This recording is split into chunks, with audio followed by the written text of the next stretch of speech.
नमस्कार मंडळी, शीतल लाईफस्टाईलमध्ये तुमचं खूप खूप मनापासून स्वागत.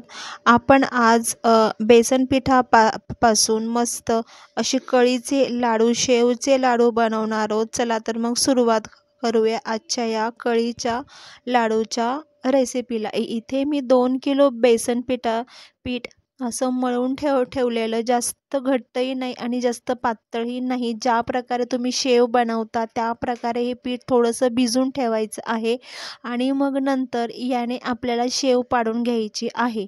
इथे मी तेल अगोदरच तापायला ठेवलेलं आणि हे आता सगळं मी शेव पाडून घेणारे, शेव तळून घेणारे. जास्तही कडक शेव होऊ द्यायची नाही आहे.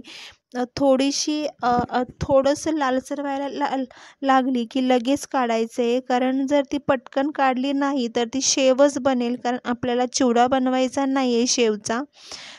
तर इथे आपल्याला लाडू बनवायचे आहेत, नाहीतर मग ते मिक्सरच्या भांड्यातून बारीक करूनही ते चांगले वळत नाही मग लाडू. त्यामुळे जास्त शेव त्यामध्ये तेलामध्ये तळू द्यायची नाही आहे. थोडंसं लालसरपणा, एकदम किंचित लालसरपणा आला की लगेच काढून घ्यायची आहे आणि काढल्या लगेच गरम गरम ती हाताने चुरायची आहे. जास्तही चटके बसायला लागले तर थोडंसं थंड होऊ द्यायचे, पण ते लगेच चुरून घ्यायचे. इथे मी सगळी शेव बनवून घेतली, चुरूनही झाली शेव, चांगली बारीक चुरून घेतली आहे आणि पाकही करून झाला आहे. पाकला मी 2 किलो बेसन पिठाला मी 1.5 किलो साखर घेतलेली आणि त्यामध्ये 2 ग्लास पाणी टाकलेलं आणि त्यामध्येच मी वेलची पूडही टाकलेली पाकामध्येच. आता हे पाक चांगला झालेला आहे. एक तारी पाक झाला की नाही ते पहिले बघायचं आहे आणि एक तारी पाक झाला की मग ह्या ज्या शेवचं आपण जो चुरला आहे शेव, जी चुरली आहे शेव, तर त्या शेवमध्ये हे सगळं आपल्याला पाक हळूहळू सगळीकडे आपल्याला टाकून घ्यायचा आहे. त्यामध्ये पूर्ण हा पाक मुरला पाहिजे. सगळीकडे टाकून घेऊन सगळं पूर्ण बघा हलवून घ्यायचं आहे. चांगलं त्यामध्ये मिक्स करायचे, एकजीव करायचं आहे पाक आणि ते